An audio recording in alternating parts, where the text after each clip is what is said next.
நோன்பு வச்சுட்டு இதை நீங்க செய்யலாட்டி உங்களுடைய உள்ளங்கள் இருண்டு விடும்.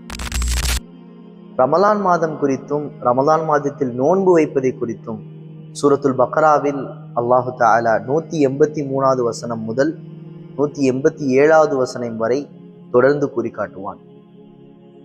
இதிலே ஆச்சரியம் அளிக்கக்கூடிய விஷயம் என்னன்னா, 183வது வசனத்தில் அல்லாஹு தஆலா பிரார்த்தனையை பற்றி கூறி காட்டுவான். وَإِذَا سَأَلَكَ عِبَادِي أَنِّي فَإِنِّي قَرِيبٌ.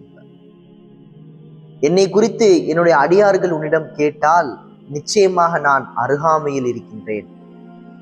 உஜீபு தஅவத்தத் தாஇ இதா தஆன். என்னிடம் ஒரு அடியான் கேட்டால் அந்த அடியானுடைய பிரார்த்தனைக்கு நான் பதிலளிப்பேன் என்று அல்லாஹு தஆலா கூறி காட்டியிருக்கிறார்.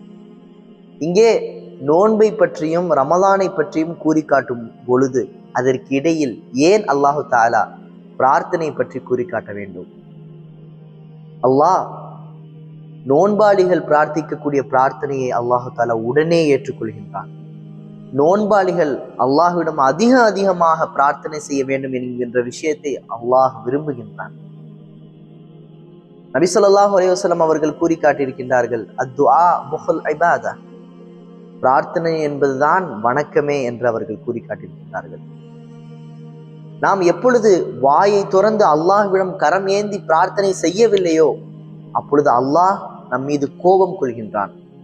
அல்லாஹ் குர்ஆனில் பிரார்த்திக்காதவர்களுடைய மனநிலையை பற்றி கூறும் பொழுது கஸத் குலூபுஹும், அவருடைய உள்ளங்கள் இருண்டு விட்டது என்று அல்லாஹு தஆலா எச்சரிக்கின்றார். அல்லாஹ்விடமே பிரார்த்தனை செய்வோம், அல்லாஹ்விடமே நம்முடைய அனைத்து விதமான முறையீடுகளையும் முறையிடுவோம். அஸ்ஸலாமு அலைக்கும் வரஹ்மத்துல்லாஹ்.